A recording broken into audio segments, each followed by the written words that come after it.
Human immuno deficiency virus. ठीक है, ये कौन सा वायरस है?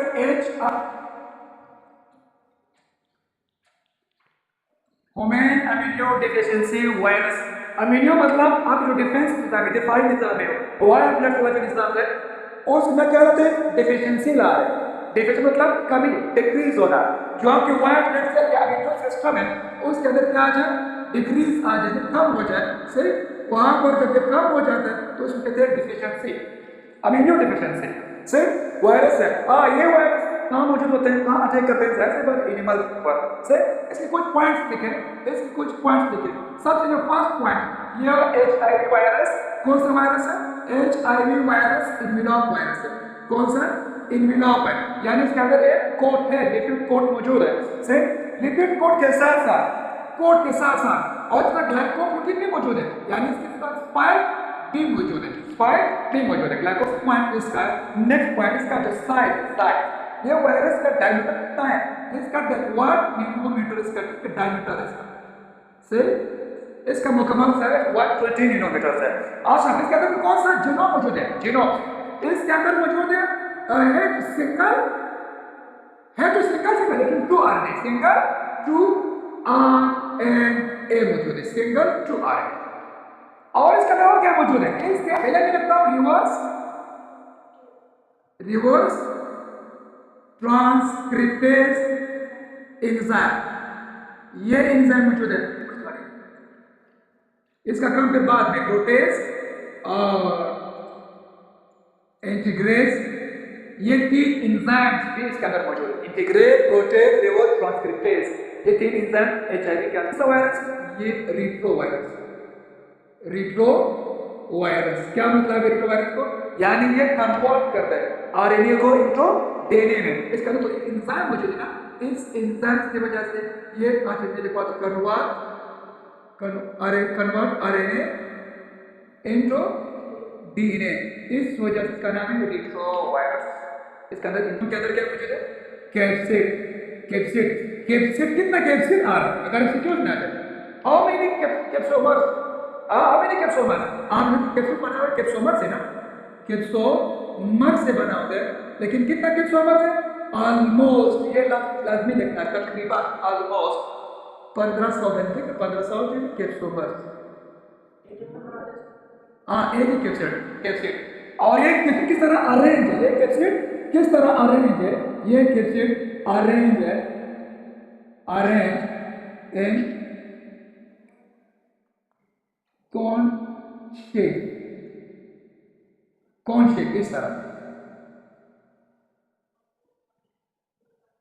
तरह अरेंज। ये क्या चीज है? कैप्सोमर। कितने कैप्सोमर्स है? Almost 1500 capsomeres. ये क्या चीज है? कैप्सिड है। से कैप्सिड मतलब कैप्सोमर प्रोटीन से बना होता है, प्रोटीन से। ये कहानी प्रोटीन से। अच्छा बस, कौन सा प्रोटीन है? नाम क्या है? P24 इसका नाम है। इस प्रोटीन का नाम है P24। P से रिसेप्टर्स है। रिसेप्टर कौन से रिसेप्टर्स है? स्पाइक में ना, स्पाइक किससे बना होता है? ग्लाइको प्रोटीन से बना होता है, लेकिन इसका तो नाम भी होता है, देख ले, GP41 और GP120। ये काम मौजूद है और ये काम मौजूद है तो स्पाइक में, दोनों स्पाइक के अंदर मौजूद है। ये प्रोटीन रिसेप्टर है और ये स्पाइक ये 120 वाला 120 वाला यूज फॉर अटैचमेंट। ये अटैचमेंट के लिए इस्तेमाल होते हैं। कहाँ अटैचमेंट के लिए? होस्ट के साथ। जो होस्ट अटैच होते हैं ये रिसेप्टर। होस्ट के अंदर फिर क्या मौजूद है? होस्ट के अंदर मौजूद है CD4 रिसेप्टर, यानी 120 अटैच होकर CD4 के साथ। CD4 में क्या मौजूद है? CD4 में मौजूद है मैक्रोफेज क्या चीज है? अमीनो सिस्टम का, अमीनो का एक सेल है, अमीनो सेल्स है जो वाइट ब्लड सेल के बारे में अक्सर पढ़ा गया, उसमें मैक्रोफेज मौजूद है। मैक्रो मतलब लार्ज, ये मतलब ईट करना, जो सेल्स को ईट करते हैं। फोरन सेल्स को ईट कर सकते हैं, मैक्रोफेज यहाँ पर मौजूद है। और दूसरा जो टी सेल या टी लिम्फोसाइट है वहां पर टी लिम्फोसाइट या टी सेल है, CD4 वहां मौजूद है। यानी ये वाला सेल्स ये वाला रिसेप्टर्स अटैच होगा CD4 के साथ, चाहे वो मैक्रोफेज हो या सेल हो, वहाँ अटैच होते हैं। स्पाइक का काम यही है, मैक्रोफेज का काम यही है।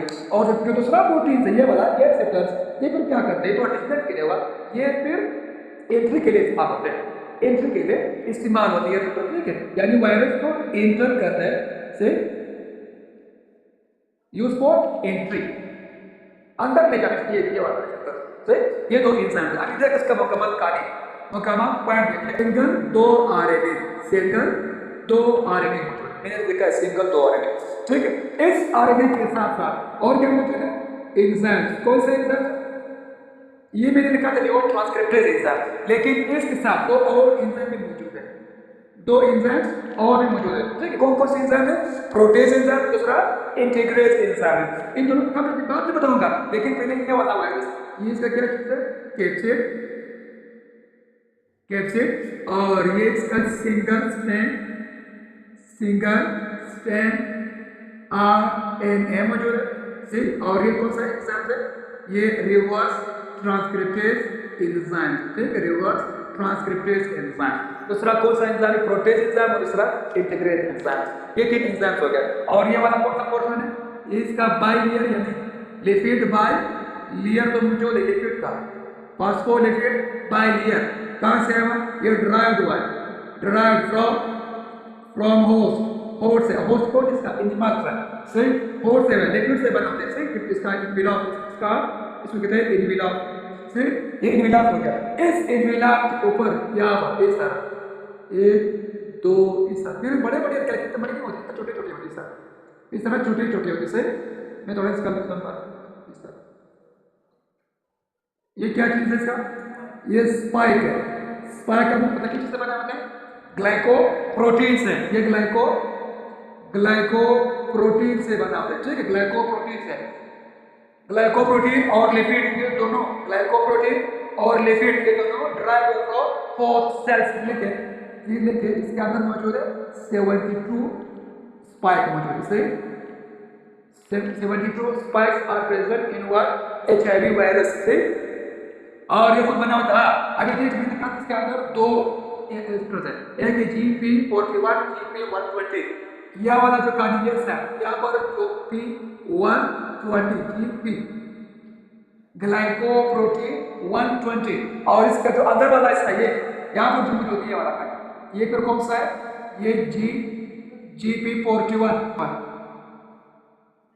से दो रिसेप्टर से, दो रिसेप्टर से, GP1 अंदर वाला साइड है, और इसका जो ऊपर वाला जिसको कहते हैं यानी जो इंटर साइड वाला GP41, और जो बाहर GP120 रिसेप्टर मौजूद है, से ये एंट्री के लिए इस्तेमाल होते हैं, और ये बाइंडिंग के लिए, ये वाला किसके लिए, बाइंडिंग के लिए।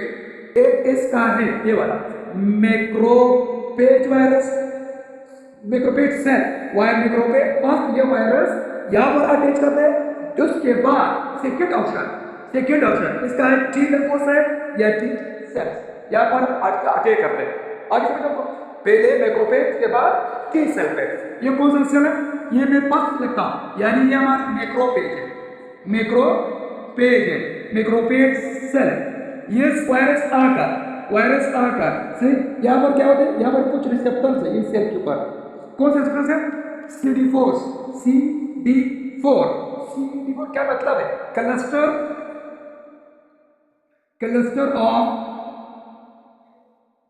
डिफरेंशिएशन टाइप 4, इसका ये नाम। CD4 क्या मतलब है, क्लस्टर ऑफ डिफरेंशिएशन टाइप 4, सही, इसका नाम है। यहाँ पर कौन अटैच होता है, स्पाइक, कौन सा स्पाइक होता है, ये 120 वाला स्पाइक, ये वही वायरस है, इसका एक स्पाइक यहाँ पर आकर अटैच होती है, स्पाइक्स अटैच होते से,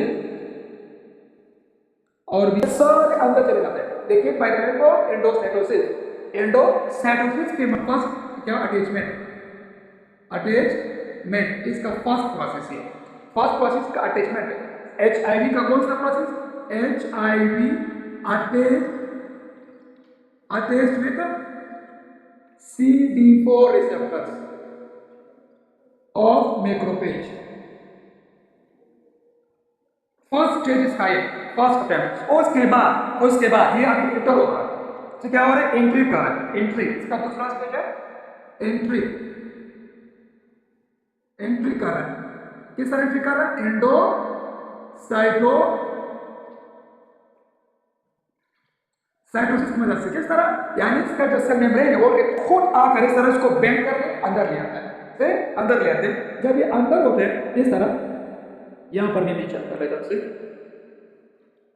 एंट्री के लिए इसके लिए और भी जरूरत है, एक और रिसेप्टर्स भी है, उसकी भी जरूरत है। कौन सा रिसेप्टर एंट्री के लिए, एक रिसेप्टर है CCR5, CCR5 रिसेप्टर्स। ये क्या करता है, ये हेल्प करता है इस वायरस को अंदर लाने के लिए, वेलकम कहने के लिए। फिर ये अटैचमेंट में 64 था, अब इसको अंदर लेने CCR5, तो एक बार ये क्या हो जाता है, ये वापस बेंड हो जाता है इस तरह, ये वापस मुकम्मल सेल्स, और ये सेल्स अल्लाह को के सेल के अंदर चला गया। कैप्सिड है और ये ग्लाइकोप्रोटीन जैसा को रिमूव कर देता है, से यानी इस तरह करते हैं। दूसरा कंडीशन है मैक्रोफेज सेल्स है, वो सार का नहीं मशहूर था। ये सारे खत्म हो जैसे मैं इसका लिखता हूँ जीनोम्स, और इसके साथ साथ एंजाइम्स से, बाकी सारे तो रिमूव दिखा दो, तो क्या क्या होते हैं सारे, जब इसको कोई जरूरत नहीं, कोई जरूरत नहीं। ये एंजाइम ये क्या चीज है, जीनोम्स है। ये कौन सा था, वायरल आरएनए। इसी वायरल आरएनए को कन्वर्ट कर लेते हैं, convert into viral DNA by the help of this enzymes. से अब इसको दो चीजें देखें, तो जीनोम में एक का एंजाइम है, ये एंजाइम कन्वर्ट कर लेते हैं इस वायरल आरएनए को तो वायरल डीएनए का। सिंगल था, अभी क्या हुआ, डबल से आरएनए कन्वर्ट इनटू डीएनए। ये काम किसने किया था, रिवर्स ट्रांसक्रिप्टेज इसी एंजाइम्स का ये काम। ये मैं डीएनए क्या कर, जो हमारे न्यूक्लियस है, न्यूक्लियस के अंदर हमारा कुछ डीएनए मौजूद है, इधर हमारा अपना डीएनए मौजूद है, इससे ये हमारा अपना डीएनए मौजूद है, होस्ट सेल का डीएनए, माइक्रोफेज सेल का डीएनए। ये एंटर होकर यहाँ से एंटर होता है। अभी एंटर होने के लिए इसके एंजाइम्स की जरूरत है, इसका क्या नाम है, ग्रेस एंजाइम्स। प्रोटीन तो प्रोटीन के लिए होता है, और इंटीग्रेट एंट्री के लिए भी होते हैं, और डीएनए का प्रेरण भी करने वाला एंजाइम से। ये क्या कर लेते हैं, ये एंटर हुआ। हाँ, कुछ बुक्स में ये लिखा है कि जो इंटीग्रेस एंजाइम है ये अटैचमेंट भी करवाता है, होस्ट सेल, होस्ट डीएनए और वायरल डीएनए, इन दोनों को कंबाइन भी करता है। सही, कौन सा, इंटीग्रेस वाला है, काफी मौजूद है। ये फिर क्या होता है, कुछ टाइम के बाद ये सारा इसका जो मशीनरी है, इसका जो अख्तियारात डीएनए का, वो सारा अपने पास ले आते थे कि वायरल डीएनए, फिर सारे अख्तियारात अभी तो वायरल डीएनए के पास है। जब ये अटैचमेंट होने के बाद इंटीग्रेस ने ये काम किया कि दोनों को कंबाइन किया था, अंदर ले अभी सारे किसके पास है, वायरल डीएनए के पास है, सारा कुछ किसके पास है। अभी इसको ऑर्डर देते हैं, होस्ट सेल को ऑर्डर देते हैं, होस्ट सेल के अंदर जो डीएनए मौजूद है, क्या क्या बना रहे, कॉपीज बना रहे, किस कॉपी बना रहे। अभी इसी स्ट्रिप में, इसी डायग्राम के, ये वायरल की कॉपी, जैसे वायरस की कॉपी, वायरल कॉपी के साथ साथ और क्या बना रहे, एंजाइम भी बना रहे। क्या बना रहे, एंजाइम्स भी बना रहे, इनका क्या, जीनोम भी बना है। सही, ठीक है, फिर उसके बाद क्या बना ले, उसके बाद सब ये इस कंडीशन में मौजूद है। फिलहाल इसके पास सिर्फ कैप्सूल है, कैप्सूल के साथ साथ इसका अपना जीनोम मौजूद है, और एंजाइम को भी अंदर रखा, एंजाइम्स को भी अंदर रखा। जब ये अभी बाहर निकलेंगे, बाहर हालांकि वायरस ये आजाद है, कभी बाहर निकलते हैं उसी चीज को नुकसान नहीं पहुंचाता है, उसको पास करते हैं, लेकिन इसके यहाँ पर थोड़ा यानी नुकसान वाला करवाया। जब ये निकलता है बाहर, ये क्या जो प्रोटीन है ना, लिपिड, इसको ब्रेक डाउन करने के लिए वाला हिस्सा है प्रोटीन क्या करते हैं, वायरस को आहिस्ता बाहर निकालते हैं। लेकिन ये वायरस फिलहाल इन्फेक्शन नहीं फैला है, ये अभी मिच्योर हो रहा है, ये वायरस तब मिच्योर नहीं, अभी मिच्योर हो रहा है। माइक्रोफेज के अंदर मिच्योर नहीं था, जब ये बाहर निकलेंगे तो थोड़ा मिच्योर बन जाएगा, सिर्फ मिच्योर बन जाएगा, फिर इन्फेक्शन फैलाए, फिर बीमारी फैला रहे। सिर्फ जब ये बाहर निकल गए इस तरह, किस तरह बाहर निकलेंगे, वहां पे जब इंटर होता है एंडोसाइटोसिस, अभी ये एक्सोसाइटोसिस, इस तरह बाहर निकले, इसका वही जीनोम्स आया, इस तरह खत्म हो जाएगा यहाँ से। ठीक है, ये वाला प्रोसेस इस तरह से होने के बाद अभी एक मुकम्मल मेट्रो वायरस मैक्रोफेज से निकल। अब इधर देखें, इस दौरान क्या हुआ, म्यूटेशन हुआ। ये तो वायरस एंटर, वायरल डीएनए सारे कॉपीज बने। अब इधर देख लें, यहाँ पर जो एंटर हुआ उस टाइम वायरस में जो आरएनए, ये इसका क्या चीज है, आरएनए मौजूद है, नहीं मौजूद, इसके अंदर जो न्यूक्लिक एसिड का, सॉरी ये नाइट्रोजनस बेस का जो सीक्वेंस था, कैसा सीक्वेंस, यानी देख लो फर्स्ट वन इसका एडेनिन है, फिर थायमिन है, थायमिन तो एब्सेंट है, यूरासिल है, साइटोसिन है, गवानीन, यानी जब ये एंटर हो तो उस स्टेटस का सीक्वेंस इस तरह था, सीक्वेंस इस तरह था। लेकिन जब उसने इतना ज़्यादा कॉपी बनाए तो जाहिर सी बात है सारे आदमी भी चेंज हो गए, म्यूटेशन था उसने अपने आदमी के अंदर। पहले एथनिस यूरासिल उसमें था, अभी तक कि पहले इसका यूरासिल है, फिर गवानीन है, फिर सब इलाज नहीं, HIV का इलाज नहीं, ट्रीटमेंट नहीं हो सकता। क्यों नहीं हो सकते? आपने जो मेडिसिन बनाया आपने इसके खिलाफ बनाया, मेडिसिन इसके खिलाफ नहीं बनाते, लेकिन वायरस ने क्या कर अपने सारे जीनोम्स जिसका न्यूक्लियोटाइड थे वो चेंज कर रहे, उसने बार चेंज कर रहे हैं। आप कितने मेडिसिन बनाओगे वो बार चेंज कर रहे हैं। सही अंदर देख लो, एक ऑफिस ये देख लो, ये करने ऊपर एथनिन है, साइटोसिन यूरासिल है, साइटोसिन है, गवानीन है। दूसरे आदमी का फिर इधर यूरासिल है, साइटोसिन है, गवानीन है, यूरासिल इस तरह। तीसरे का फिर एथनिन है, साइटोसिन है, गवानीन है। अभी आप किस वायरस के खिलाफ वैक्सीन बनाओगे? जब ये एंटर हुआ तो ये बना था। अभी जब आदमी चला कि सारे म्यूटेशन कहते हैं ना, म्यूटेशन की वजह से इसका इलाज भी इम्पॉसिबल है। क्या है इसका जो स्पाइक था, ये वाली स्पाइक ग्लाइकोप्रोटीन, तो जाहिर सी बात ये भी चेंज होगा, ये भी चेंज है, भी चेंज सारा मामला भी चेंज है। अभी बचा ले 2-3 मिनट पहचान ले, नहीं फिर आकर दोबारा ये माइक्रोफेज सेल था, अभी दोबारा ये टी सेल से अटैच लिम्फोसाइट का नाम है, यहाँ पर अटैच होता है। फिर वही कहानी, फिर एंडोसाइटोसिस, फिर अपना इधर कंबाइन होकर फिर बच्चे पैदा करेंगे। दोबारा जब ये निकलेंगे माइक्रोफेज में नुकसान नहीं पहुंचा है, माइक्रोफेज क्या उसने अपना कॉपीज बनाया, ये कहते हैं ना ये रेप्लिकेशन सर मुकम्मल हुआ थर्ड स्टेज में। जब सर रेप्लिकेशन मुकम्मल, जब ये अभी एक्सो हुआ, एक्सो होने के बाद माइक्रोफेज से इस तरफ सलामत है, माइक्रोफेज को कोई नुकसान नहीं पहुंचा। लेकिन जब ये दोबारा आया कि शोर में, फिर कौन सा चीज कैसे आते हैं, फिर वही कहानी, ये माइक्रोफेज है ना, अब ये टी से कुछ मार्केट है, टी सेल है, जब ये टी सेल तो फिर अटैक कर लेंगे, फिर टी सेल फिर कॉपी बनाएंगे, फिर ये कर लेंगे, फिर ये कर लेंगे। जब सारे प्रोसेस मुकम्मल हुआ, सारे बच्चे तैयार हो गए ना, इस तरह जब इसके सारे बीपीज तैयार हो गए, किस चीज के? वायरस के। अब ये सारे क्या कर लेते हैं, कुछ वायरस सेंटर पर या कुछ वायरस या कुछ वायरस या है या नहीं। अभी एक साथ आहिस्ता शराफत के साथ नहीं, इज्जत के साथ नहीं, अब ये क्या कर लेंगे, जो टी सेल्स की जो दीवार है, सेल मेम्ब्रेन है, सब एक ही मुशवरे से इसको डिस्ट्रॉय कर लेते हैं, खत्म कर लेते हैं। एक सेल तो में हजारों सेल निकले हुए, जब इस सेल को नुकसान पहुंचे भी बस हर जगह से ये बस्ट हो गए, डिस्ट्रॉय हो गए, हर जगह से वायरस निकल रहे हैं, हर जगह से निकल रहे हैं, सही वायरसेस निकल रहे हैं। जब ये टी सेल डिस्ट्रॉय हो गया, अब तो वायरस में कमी आ जाए, अब तो वायरस कमजोर बन जाएगी, सही जब यहाँ से डिस्ट्रॉय हो गया, फिर यहाँ से इलाज कंट्रोल से बाहर, इलाज पर स्पाइक ना होगा, स्पाइक या अटैच नहीं हो सकते थे, या CCR5 इसको वेलकम ना कहता तो फिर भी अटैच अंदर नहीं आ सकते थे, इसको किल करते बाहर। इन दोनों की तरह CCR4 CCR5 और दूसरा कौन सा है, स्पाइक। मतलब अभी देख लो, ये जब इस बच्चे के अंदर, इस बंदे के अंदर बीमारी आई, यह बीमारी पैदाशी तौर पर तो नहीं, बाइबर्थ तो नहीं, बाइबर्थ के बाद ये बीमारी हो गई ना इंसान को, इस वजह से एक्वायर्ड, यानी ये बीमारी पैदाइश के बाद ये बीमारी इसको लगी ना, पैदाइशी तौर पर बीमारी इसके अंदर नहीं था, इसको कहते हैं एक्वायर्ड।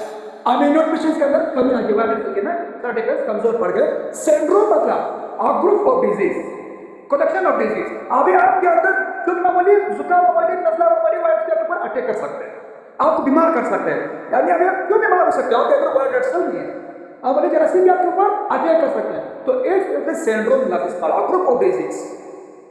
अगर हम उनकी जेब में तो बता रहे इसका ओवरऑल लाइफ, यानी यहाँ से अटैचमेंट होने के बाद यहाँ तक सारे यानी मैक्रोफेज के अंदर मैक्रोफेज में थे, यानी एक भी वायरस यहाँ से स्टार्ट होकर बैंड होकर बच्चे में जाकर ये तकरीबन कुछ बुक्स में 24 आवर्स है, कुछ बुक्स में 48 आवर्स है, यानी 2 दिन में एक दिन सारे प्रोसेस मुकम्मल कर सकते हैं।